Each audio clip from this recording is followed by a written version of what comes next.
want to make sure people are mostly through their meal, so you know that my presentation doesn't disrupt the appetite.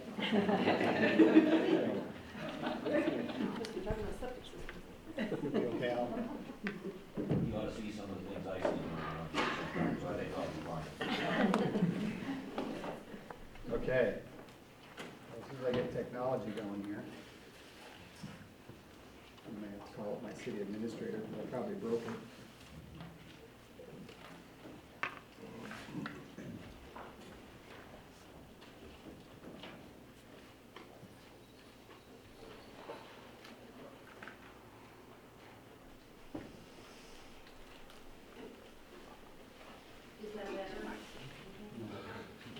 Good question. You see all right? Look.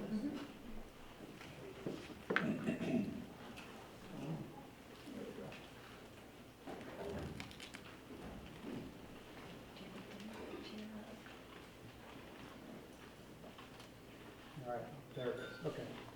All right. Well, thank you all for coming. I'm in my 4th year. So I'm not sure, I don't think we did this the very first year, but this has been a great way for me and the city to reflect back on what we have done and also to think about where we're going and what we're planning. This is a conversation, although I'm going to talk a lot. If you have questions, ideas, inputs, please share them either during the presentation, after, anytime.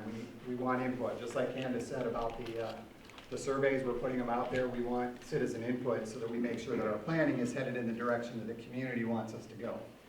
So, would like to recognize, as you heard, we have several city employees here. Barney Buckley mentioned, Matt Hammer, we have Candace Fisher, Chief Rick McNanny, and then Mike Rizzatillo and Linda Kremlich are all here. And I appreciate them as staff. They have helped me during my transition, especially those who've been there, Matt and Barney and Linda, who helped me transition into this role. So, all right, so let's go ahead and talk about the state of the community. One of the things that really have been talking about is what's the value of our community? What is it that makes us want to be here, stay here, spend our money here, buy homes here, build businesses here? What are the things that bring value to us in our community? We have a great hospital. Not many communities this size can say they have quite the facility that we have. We have some beautiful homes. We are a photography destination. Colfax is a great launching point. We have a golf course. We have great schools. We have a bustling downtown. We have great sports. We have a lot going on in the city of Colfax. And we really like it. And that's what brings value to the city. That's what we're worth. People want to come here because we have all these great things. People want to stay because we have all these great things. So in the end, we have this beautiful area that we love and we call home. And it's our home. So in 2012 at the annual Grandmother's Luncheon, I posed the question is, what's important in our community? Basically the value question, what's important to us? And these are some of the things that came out of that presentation. Now, love the Grandmother's Luncheon, but think about the audience of who I'm asking these questions to. Okay, at the Grandmother's Luncheon, everybody was older than I was. But what I found interesting is they mentioned a lot of things, progressive type ideas. And we want to tap into that. Healthy and growing, active, open, accepting newness, willingness to participate, inviting to businesses, diverse, our youth returning, coming back, collaboration, safe. Those kinds of things are what was discussed at that presentation. So that's another thing that brings value. It's the people and the interaction is important. Now, as you know, when you buy something, it has a value. Sometimes it loses its value, like a car when you drive it off the lot. Okay, it loses its value. So there is another end of the spectrum in value. And what is community value? Well, it can go the other way too. We can drag down our value by not maintaining and taking care of the place that we love and we want to have. And so that's part of our focus, is to make sure we're not damaging our value because we're not maintaining what we should be maintaining, okay? And as you saw some of those pictures, these are from around Colfax. And this one is one of our biggest ones. This hospital's been sitting empty since early 80s, even longer than that, but it's been deteriorating since then. So we'll talk about that in a little bit. So some of the things that we've been working to come out of to try to change is, one of the biggest ones, I started attending school board meetings 8 years ago or so, and our school enrollment has been declining for the last 20, 25 years, and that's a sign, for many different reasons, but it is a sign about our youth, and are we a growing community, or are we stagnant, or are we declining? Okay. We have an aging infrastructure. Anybody that's heard the stories about the Glenwood water line, it's old, and it provides us with 80% of our water. If it fails, we're going to have a catastrophic problem because most of us are not going to get water. So something has to be done about that. In some ways, we're lacking skills in important positions, whether it's lack of training or experience or different things. We also have pay concerns, specifically in the city employment structure. Maybe not some equality between pay. So we're looking at that. We're working on the EHR manual at the same time. We have an outdated fleet. That's problematic because it gets more expensive to maintain it, doesn't have the function and the safety necessary in order to provide the services that are expected from the city. So that's a problem. Our facilities and equipment are aging. There was kind of an absence of a collective vision. I heard a lot of, the chamber, that's their business, and the downtown association, that's their business, and the library, that's their business, and we don't see it that way. We see it as we're all part of the community, we build value together. If we don't work together, then our value is broken up into pieces. So it's kind of keeping it together. Non-existent code enforcement, as you saw from the pictures, we sort of have that problem here in Colfax. We have some properties that really need to be maintained. Now, whether that is the owners don't have the ability to maintain it, or whether they're negligent, or it doesn't matter what it is, but we have an obligation to try to figure out, is there something we can do to, again, raise all of our value, not just their value, and not just the neighbor's value, but all of our value. Missing and continually improving culture. This is one that in business, anybody in business knows that if you don't have a constantly improving culture, that your business is going to fail. You constantly have to be reflecting on what's working, what's not working, costs, expenses, pricing, all that kind of stuff has to be constantly reviewed to make sure you stay on top of things. And so that's a big one that we're bringing into the city itself. Not business friendly. I heard this a lot before I was elected mayor, while I've been elected mayor. We haven't necessarily been the most business friendly city to invite businesses in. We're glad that's changing. We've got new coffee shops, we've got Colfax Package and Parcel, we've got Al Motorosis Photography, we've got new businesses starting up, and we're excited about that. So that's good. And again, we've been a little bit insular. The city has kind of held to itself and maintained and done the work, but hasn't necessarily looked forward as to what do we need to do and prepare for the next step. And again, to improve our value. What can we do to raise that value? There's one of my favorite comments, or maybe it's not my favorite comment. I heard this comment more times than I can count. That's just the way we've always done it. That can be good, as long as we've reflected on the way we've done it and made sure that it is the best way, the easiest way, the cheapest, as long as we've looked at it and said, yeah, that is the best way to do it. But if we're always moving forward without ever questioning what we've done or how we've done it, are we spending the right amount of money? Are we driving the right vehicles? Are we hiring the right people? Or if we're not asking those questions, we don't know. So we have to reflect on what we're doing. So this is an old picture of Colfax. Colfax is changing, okay? Colfax is going to change. I want to show a video clip. We have audio, right? Did we check the audio? We didn't check it, but We didn't check we it? should. Some of you might be happy if the audio doesn't work. I'm going to ask you to please look past the speaker and listen to the message. I really want you to hear the message more than the speaker, because I'm sure some of you are already turned off. But I asked you to please, this is a presentation at the National League of Cities. And again, it's the message that's really important here that I want you to hear. And let's see. Oh, you don't have audio? Catalina, do you know? I'm looking if I can turn it up here at all. Working great. Yeah. Okay, who can read lips? That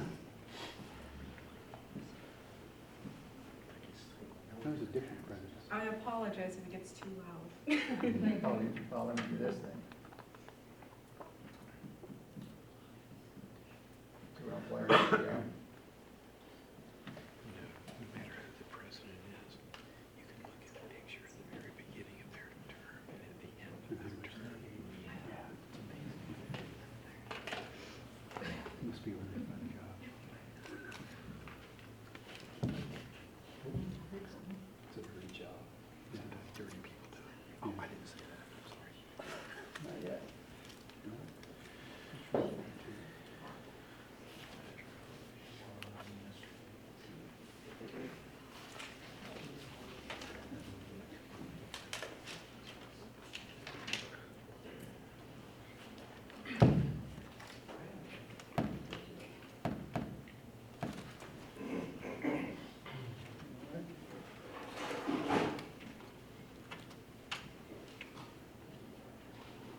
I don't know if this will be loud enough. We'll try it right from the computer. Make sure your streets are safe, your schools are strong, trash gets picked up, roads get paved. You have to spend time thinking. Can you hear that back there? Concerns about whether people are getting That's as high as I can get it. whether they're able to support families. So you don't have no people. We've got some small town leaders, we got some bustling city leaders, but y'all have something in common. And that is that every day you wake up ready to solve problems. You know that people are depending on you.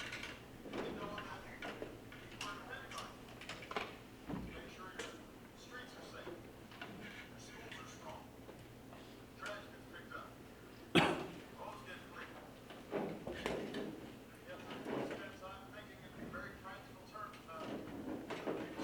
You have to spend time thinking in very practical terms about people getting good jobs. So you don't have a lot of time for gridlock.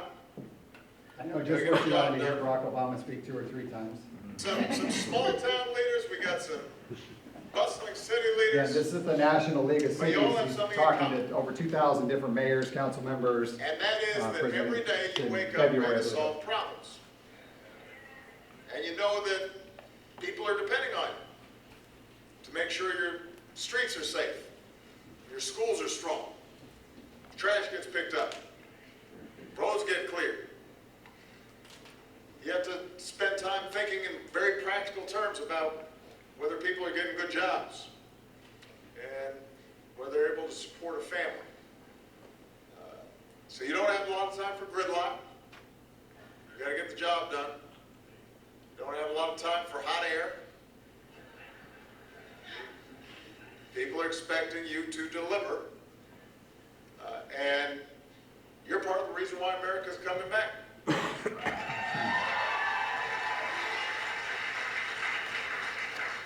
Last month, our economy created nearly 300,000 new jobs. Unemployment rate ticked down to 5.5%, which is the lowest it's been since the spring of 2008. And all told, businesses have now created over 12 million jobs over the last 5 years.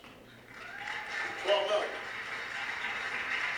And the good news is the pace has been picking up. Our businesses have now added more than 200,000 jobs a month over the last year. And we have not seen a streak like that in almost 40 years.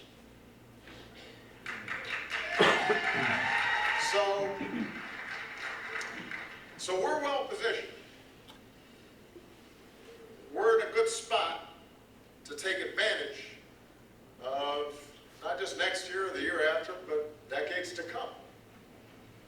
And we've got to keep positioning ourselves for a constantly changing global economy. That's something all of you understand. It doesn't matter whether you're the mayor of a big city or a small town. You understand that the economy is dynamic now, and you can't just stand still. You can't rest on your laurels. And you also understand we got to stay focused on. Okay, so you can hear the economic growth that's out there, what's being described on a national level about economic growth. And the way the economy is changing to become more of a global economy now. You know, we have a local company that sells shirts, internet business, collegiate gear internationally from our little town in Colfax. Okay, so it's changing. And he's right, we can't continue to wait. Opportunity is gonna come, and it's gonna go to those who take it. If we wanna be part of that change, then we've gotta make the change. We can't wait for the change. If we wait for the change, we're gonna get the same result or worse. So we've really gotta make that change. So what's the city doing? What are we doing to try to move into the future? We'll go through each of the departments and talk about what they've been doing. We'll start out with Public Works. Matt Hammer's our new Director of Public Works. Very excited to share in the vision of planning and thinking about where we're going and how we're spending money and how to maintain equipment and all those kinds of things to keep our roads safe and cleared and infrastructure up to date. Very on board with that. We also have two other new employees. We've been working on wastewater treatment and discharge, both from a research standpoint, trying to understand the new regulations that are coming and trying to be in front of them so we can better plan instead of waiting for the regulations to come hit us and then we have to try to figure out how to deal with them. We applied for some tree grants, two different grants, one for cataloging our trees and another one for planting trees. Part of that has to do with some property we just acquired from Watco Railroad. We want to put some trees on it to make it a little more green. We did the Palouse River bank stabilization. Anybody that's been out on the North Palouse River Road, we had to stabilize not just the road, we also had to stabilize that Glenwood water line because the river was eroding into the bank where the water line was at. So that was important. So we got that finished. And we're working on stormwater regulations, again, trying to get ahead of what the state or federal government's going to come tell us to do. We want to try to get ahead of it. And then if they come with mandates and stuff, we can say, look, we've already looked at this. It's going to cost us X, or it's going to require us to do Y. Where's the help? Are you just going to make us do this? And this was part of our message, mine and Mike's message, when we went to talk to legislators.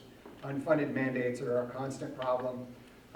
And we have to have either some authority in the mandates if they're not going to come with funding, or you got to stop mandating it without funding. There's got to be some trade-off there. The fire department still doing well. They still provide a great service.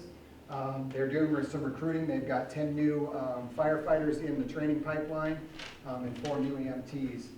And that training, they've kind of added an intensive weekend training program to try to help that out.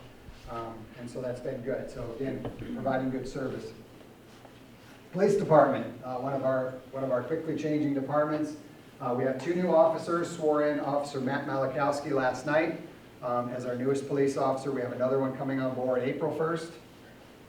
The newest officer will go into the academy first, since Officer Malakowski's actually been working for us for over a year. 6, 7 months.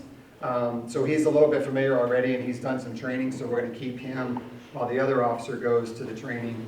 We'll come back and then Matt will actually go to the academy. Matt's allowed to work the streets for up to a year before he is required to get that training.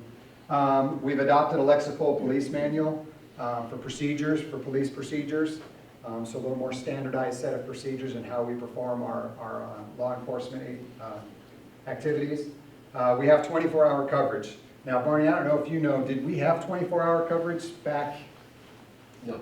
No, okay, so this is the first that we've ever had 24-hour coverage that we know of. And part of this comes under the hospital contract. We contracted with the hospital. They needed services 24 hours a day, and they wanted some presence around the hospital. So we contracted with them to cover a large portion of that extra officer that it requires us to man 24 hours a day. And that's not just a benefit, we'll talk about this in a little bit, that's not just a benefit to the city of Colfax, that's a benefit to the region, because we have someone on staff 24 hours a day. So that can be good for everyone. Updated fleet we're working on. I heard someone reading the newspaper already about our council meeting last night. Challenge. We've got the past and we've got the future. How do we deal with it? Again, we're talking about value. How do we decide between that value when it's time to let go of the past or hold on to it because it has value into the future? That's the challenge. We think the council made the right decision last night. Code enforcement is going to become a big part of law enforcement in the future. Now, please don't think, oh, you're going to get a knock on your door, someone's going to give you a ticket because your grass is 6.5 inches long. We're not planning on doing that. As it has been in the past, a lot of it will be complaint-based driven. Now, there will be properties that we will step into. St. Ignatius is a prime example of that, the old hospital. It is not being maintained. It's a safety hazard, it's a health hazard, and it's dragging down all the property value around it. So we feel that it's the city's obligation to try to work with the owner of that property to do something with it. So there will be some that we will try to step forward. And in our policy, in our code enforcement policy, nuisance code, and building code, we put in a step that is working with the owner. That's the very first step. It's not issuing a ticket, it's not issuing a warning, it's finding out what the property owner is having challenges with. Are there things we can do? Can we bring resources to that person to try to improve? If they reject, if they're negligent or anything like that, then that's the time to start giving warnings and tickets, but not before we've tried to work with that landowner. So, and Officer Malakowski is our code enforcement officer. He's been working in that for a couple months, and he's really excited about doing that. So, and the reputation's been growing. We've had a few incidences where our officers have been on scene with other officers and through discussion have come to find out that they can learn from us, which is a great thing. As I'll talk about later about what our focus might be. That's a very good thing. We're growing up. Mayberry's a great place, but it is from the past. Colfax administration, anybody who has met Mike Rizzatello knows why this slide is so busy. What time did we finish last night? It was like 11:30. 11:30 we left City Hall, me, him, and Candace, after going through this presentation to make sure it was okay. Not my normal evening, by any means. Unfortunately, it's one of his. And what's my rule? What do I tell you guys all the time, you and Candace? 8 o'clock, out of City Hall. They don't listen to me. So what's going on? The administration personnel. So Mike's came on board in July. We got Candace in November as our new finance director. We've hired a student intern to work in the admin department. Unfortunately, she's decided to do track first, so we're going to hold off on hiring her until she's ready, finished with her track season, and we're good with working with that. But that's an important piece that we need as we try to digitize a lot of our records. It doesn't make much sense for us to be paying the city administrator, the finance director, the records clerk to stand at the copier and scan documents. Makes no sense. I don't want to use your tax money that way. We can give a student an opportunity to have some experience, put something on a resume, help us out. They can stand at the copy and scan things. So, and it won't just be that. We'll have lots for them to do. We're currently searching for a municipal planner and a building inspector. This is shifting away from just a building inspector to someone who will be a municipal planner. Mike is doing a lot of that work now, and that's partly why he's working, 16 hours a day is because he does his 8 hours of city admin and then 8 hours worth of planning. So we're excited to fill this position. We're also, we haven't announced this one yet. This is brand new. But we're going to look at a Parks and Recreation Coordinator / pool manager for this year, hoping to turn that into a longer term position that will do all the Parks and Rec kind of management. It's seasonal right now, but again, the hope is to fill that, partly with the funding through a grant. We have a brand new website. How many people have been to the colfaxwa.org website in the last month? You got work to do. We got some marketing to do. If you went to the city website anytime in the past, you might have gotten a little frustrated with the lack of information or not the right information or trying to find things. I highly recommend you go there and look at it, be familiar with it. So if you get questions, you might can answer them, or it can point you in the right direction. It's very useful. The layout is organized toward whether you're a tourist, you live here, you have a question for a department. Very functional, so check it out.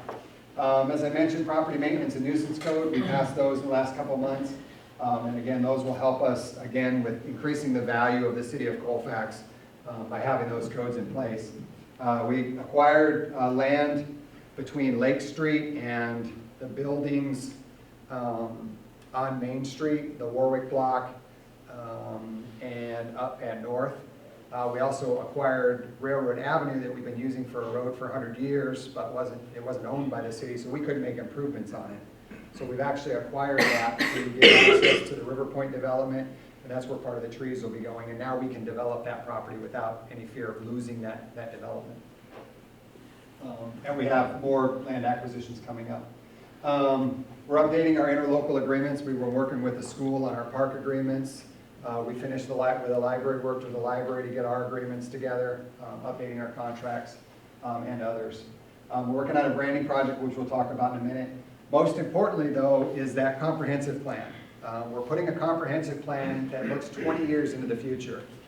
Comprehensive plans in the past have been focused on 7 years. Not really long enough to do strategic planning. It's not quite far enough out. Now, we want to have shorter range planning that is aiming at the comprehensive plan and the strategic plan, but we need that far out vision of where we might be in 20 years. And so that is all on the website. So some things about Colfax. We're financially challenged right now. We'll let this out. We are not done with, the audit is finished. The final report is not. They have sent us a draft of it. We have some comments to give back to it, but we will say it wasn't favorable. This covers the years 2011 through 2013. So we have some work to do. Most of it dealing with policy, not having the right financial policy in place. Not that anything was necessarily negligent or fraud or anything like that. It's just there were policy missing that we need to spell out. This is the way we're going to deal with things. And so we're doing that. We also have a restricted tax base. Anybody know what inflation's been for the last 3 years, roughly? 3%, 2.5, right? Anybody in business knows that you have to raise your prices to match the costs, especially when fuel prices go all over the place. So cost of materials go up 5%, say. Anybody know what we're allowed to raise property tax every year? 1%, no more. So after 10 years, what kind of difference do we have between the income we're getting for tax and the expenses we have at paying employees, buying fuel, updating equipment? We've got a huge gap, and it keeps getting worse. This is on the legislators' mind. They know, they've heard this over and over and over again. The county has the same problem. It's impossible to keep up with the costs when you don't get the revenues. Now we're not just looking at property tax revenue and saying, yeah, we just want to get more property tax revenue. We're looking at it collectively. So we're not looking to ding just property tax. But it is something, that's our base. That's the one that stays steady no matter what happens. Sales tax go all over the place. Other taxes go all over the place depending on what the state tells us we can have and what we can't have. Property tax is the one that stays steady. And again, back to the value question. If our property doesn't have a high value, we're not collecting more taxes, that's not helping us maintain it. So it all comes back around. Anybody heard about what the minimum wage is most likely going to go up to? Over $12. How do we fund a city pool that already loses money? I don't know if you all knew that or not, but it loses money every year. Every swimming pool in the United States does, but very few make money. We now have to pay our lifeguards over $2 more an hour to man the pool. And again, we're capped at 1% increasing our taxes, costs are going up 5%, health insurance, name all the other things. We're stuck. We're stuck in that situation. So that's something we're going to have to deal with. And the healthcare costs are another one. The Cadillac tax takes into effect 2017, I think, is when it kicks in. You have to have it in place by 2016. or you get a 25% tax on top of your health insurance if you're over the limit. So, and unclear future revenues. Where's the liquor revenues gonna go? Where's the marijuana revenues gonna go? We don't know. They're in the House or Senate, one of them's got them right now. They are discussing it. It's looking like for marijuana revenues, they're pushing around the ballpark of 10% coming back to localities to use that money for law enforcement and public safety, those kinds of things. Well, we don't know if that's gonna pass. If you're a state legislator and you see the same problem where taxes aren't high enough to overcome the costs, you got the same battle. Do you want to give away the money or do you want to keep it to try to function? So they're in the same situation, so we all feel the pain. But we are moving toward fiscal responsibility. We're improving, and mostly because we're planning. We're looking, we want to look ahead, we want to figure out where we're going. And so these are some of the things we're working on. I already mentioned the comprehensive plan. We're working on a park master plan. These students at Eastern Washington University are working on a park master plan for us. WSU students are doing a municipal space plan, and another group is looking at industrial park.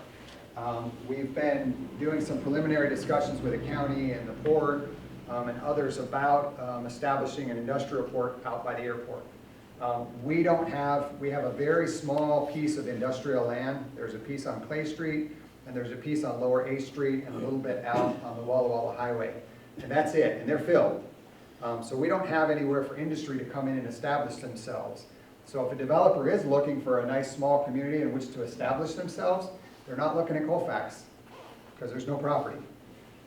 So we're trying to change that and say, no, our comprehensive plan says, yes, we are thinking, we're looking.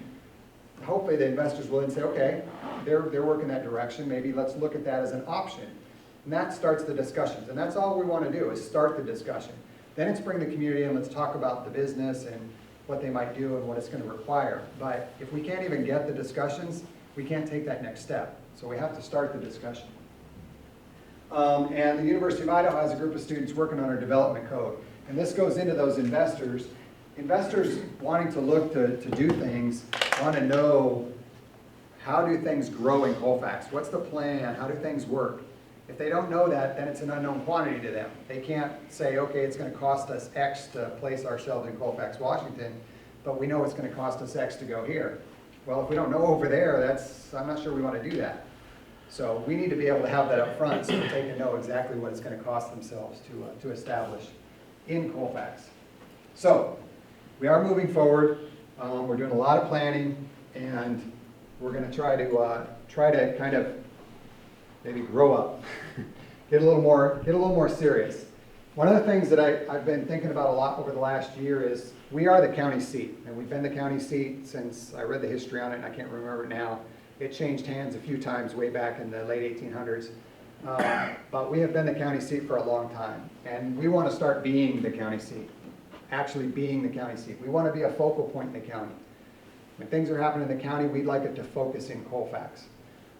We want to be a regional training location. If there's training going on for fire, police, public works, safety, anything, we would like it to come here. Now we have the county offices here, which helps, because then we can bring the people here, so we like that.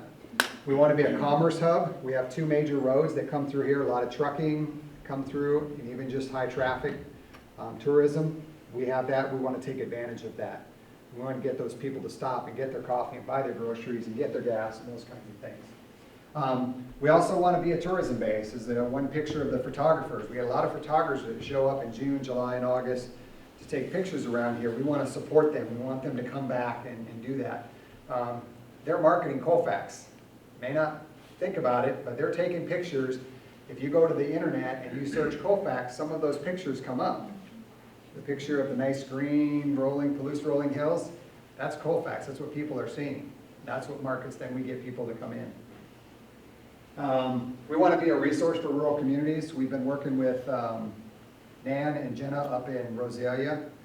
We're interested in partnering with them. What can we do to help to share the burden of working with legislators to say, no, this isn't just us, this is all of us.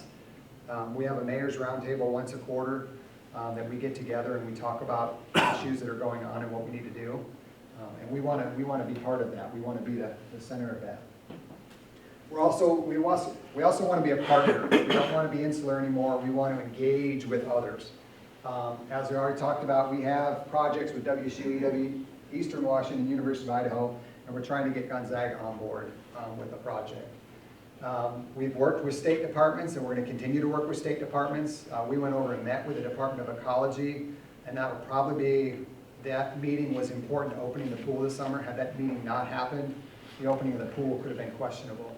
But we met with them face to face, and hopefully our pool will open this summer.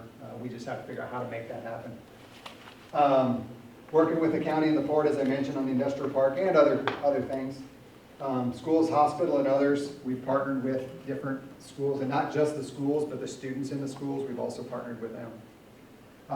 We want to be a welcoming community. We don't want people to feel like they are burdened by traveling through Colfax. We want them to, say, hey, gotta slow down, let's stop and get our coffee anyway, or let's stop and, walk on the trail, or those kinds of things.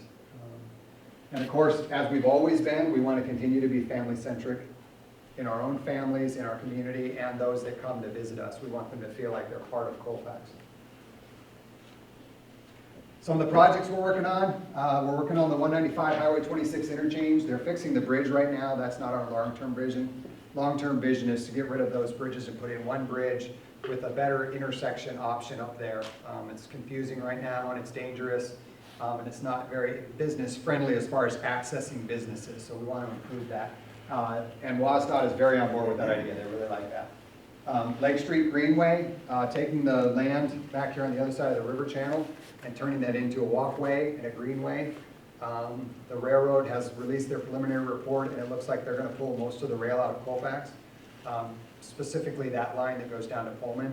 And we'd like to acquire that property to turn it into a greenway, to put a focal point back there in the river so that that property gets changed. The library was very good when they redid the building to not forget the back of the building. Some of the other businesses, not so much. They focus on the front, they don't focus on the back. We want to clean it all up. We want to use that river channel as an opportunity. And so we want it to be a nice looking place.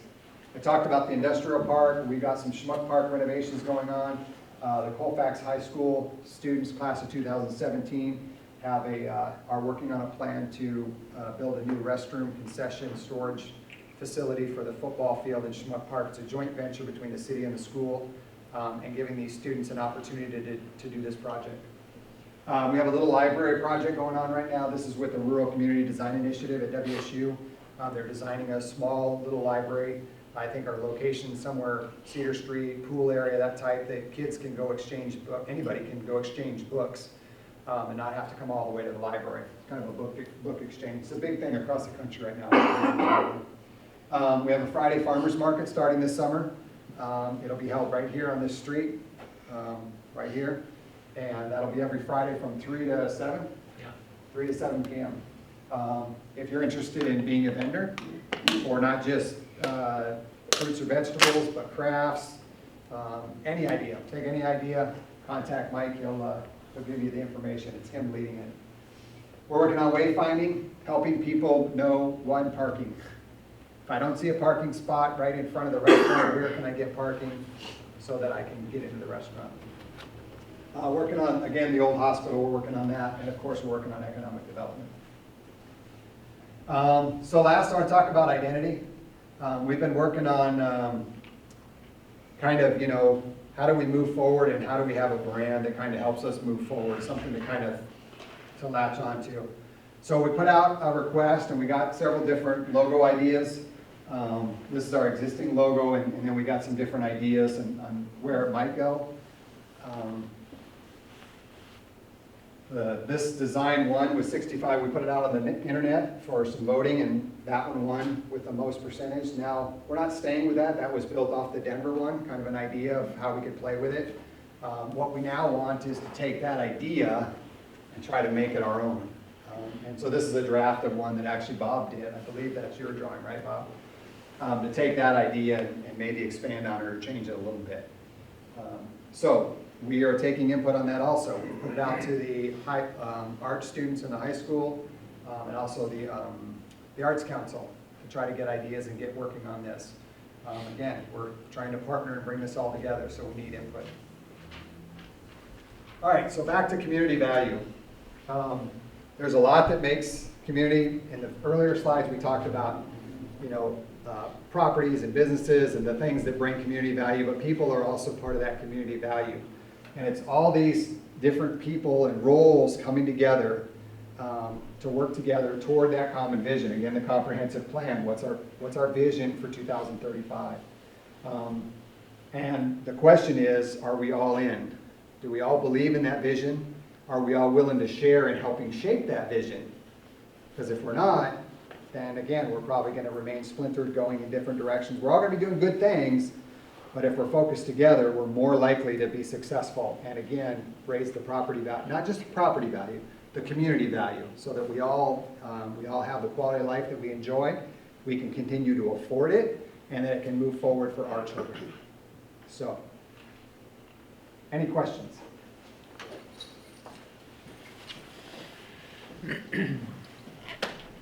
No questions. Yes, ma'am. You talked about all the plans for things that you want to do to try and increase business. The city of Spokane has done a really great job of going back and looking at their permitting process and trying to figure out, are we doing things in the most efficient manner to where businesses can start easily, to where they can operate businesses out of their home, or they can, have you gone back and looked at our policies to see if they're adequate and if they're doing the job they should be? Mm-hmm. Yes, exactly. And that brings up a point of Spokane is doing exactly what the culture we're trying to implement. Looking back and saying, is this working, is this not working? The development code is exactly that, helping set a set of code that business owners can understand, this is what I need to do and the steps I need to take, and our permitting process in that. What does it require to start a business? I had heard the story many years ago about the sprint boat races, that when that group came to the city of Colfax and asked about establishing this here, that you got this permit and you have to do that and you got to do this and you got to do that. And he was like, went to St. John and St. John said, where do you want it? And then when they said they want it, then they said, okay, so we're going to have to look at this and let's talk about that. So it's that kind of approach. It's saying, okay, let's get to the table, let's talk, and then move forward instead of, well, here's all the barriers. Okay, if you get through those, then I'll see you and we'll talk. But until you get through the barriers, so yes, we are definitely looking at those and what we can do. Thank you. Great question. Other questions? Speechless. Uh-oh. Okay. Well, I thank you. Is there anything else, Christy, that we need to wrap up? That was great, I guess. Thank you very much, Todd. Let's give Todd a hand.